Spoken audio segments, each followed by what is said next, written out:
The list of friends to avoid is endless. No relationship is neutral. They either add to you or take something away from you. They're either a positive or a negative influence. No one is really on the fence. However, in today's video, I'll share 3 important things to look out for in those who you believe are your friends. This list would help spotlight good or bad character traits to watch out for. They discourage you from focusing on the things of God. The God factor should be the major determining question about whether someone qualifies to be in your life or not. If you have a friend who doesn't care about God when you talk about studying God's Word or praying, and instead try to change the topic to other things, you should stay away from such a person. If you're passionate about God and His kingdom, you would want to be used as a worthy vessel. And if someone in your life discourages you from this passion, know that God is telling you to remove such a person from your life. When it comes to spiritual growth, our association matters, and that's why the Bible is clear about those who we should associate with and those we should not. Have you ever wondered about the story of Daniel and the other 3 Hebrews in the book of Daniel? How they stood together and achieved quite a lot. Daniel 2:17 says, "Then Daniel went to his house and made the thing known to Hananiah, Mishael, and Azariah, and his companions." These people were friends, and so it wasn't surprising when Daniel went to them so they could pray for God to reveal the king's dream. Perhaps as I did, you'll find a great lesson in how these 3 people stood against the king's command when asked to bow to the image set up by the king. I'm sure if one of them wanted to doubt before, once he saw his friends standing for what they believed, such a one would be encouraged. These people are people you need in your Christian walk, people you can fall back on at all times, people you can cry together with in prayer, and people who can encourage you to continue even when it seems difficult. Anyone doing otherwise in your life right now shouldn't be called a friend. Not only do they not have time for prayer, but they also advise you against it. Such friends are not following God's leading and don't want you to either.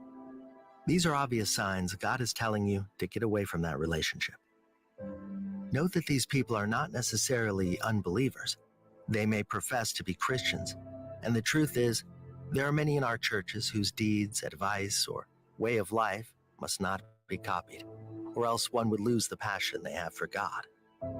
You'll do well to be vigilant and not give anyone fast access to you in the name of the church. You have to take your time to do a cross-check before you can open up. You should think about anyone who tends to have an influence on you before you give them access to your life. Forgiveness is not in their dictionary, or you begin to walk in unforgiveness. Another dangerous set of people to have in one's life is people who don't forgive. Forgiveness is an important part of any relationship that produces good fruit. Thus, if there is a party who doesn't forgive, such a person is not fit to be in your life. Why, you may ask?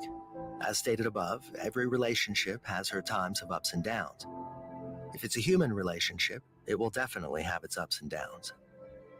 There will be times when those in the relationship will be head over heels in love, and other times the love will seem to be lost. Since you know you have the ability to offend any person in your life, you'll want people who will forgive you. You want people in your life who will forgive you when you offend them. This brings to mind a particular event in the Bible. Jesus was busy talking about his death, burial, and resurrection, his primary purpose for coming to earth. But Peter took it wrong. In Mark 8:32, we see that Peter took Jesus aside. I imagine Peter saying, "How would you say you would die? Don't ever say that again. It's wrong." He was probably angry at what the master was saying. Now, 2 things interest me about the whole scenario. One is how Jesus responded.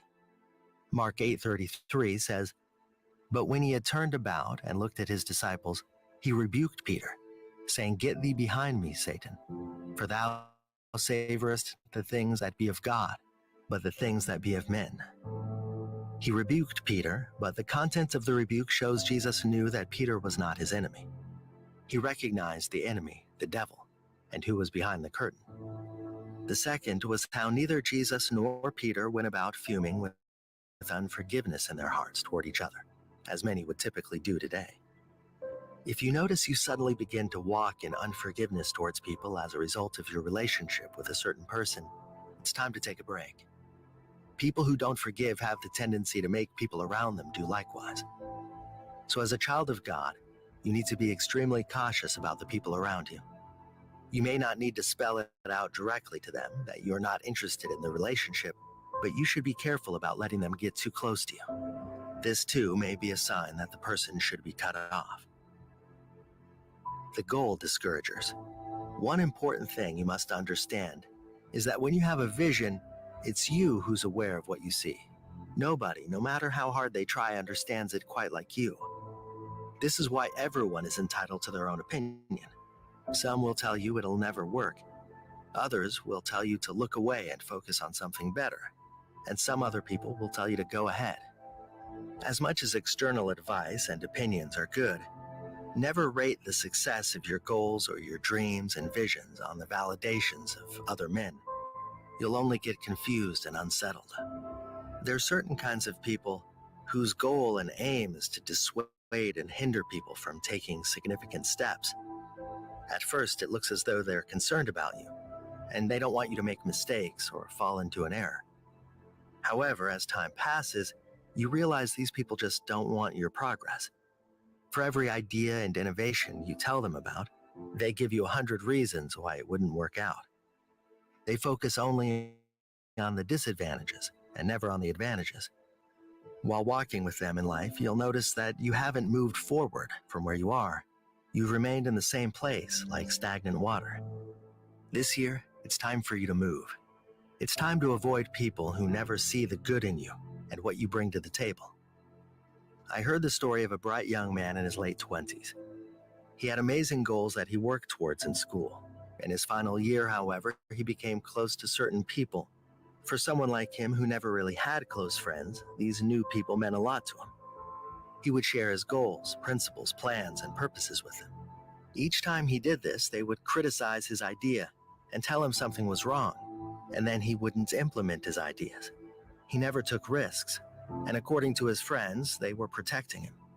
2 years out of school, he wasn't doing anything meaningful because he honestly felt something was wrong with all of his ideas, because his friends had made him believe so. One might ask, would a grown man think like that? But think about it. Friendship holds a lot of water for some people, especially those who get easily influenced. Often these influences are subtle, and you don't even know that you're under the wrong influence until someone points it out to you. Communication is a very crucial factor in the success of any relationship. The same applies to friendship. What binds people or makes them closer is usually because they know something about each other or have a secret that no one else knows. So if you find it difficult to express and communicate yourself or your ideas to a friend, it's time to let that person go. Do not, out of fear of losing or hurting someone, hurt yourself in a way that you'll eventually regret. Choose not to settle for less. Take note of these 3 things, which should help shed light on other existing gray areas. God is interested in your friendships. Walk circumspectly. God's wisdom is available to you.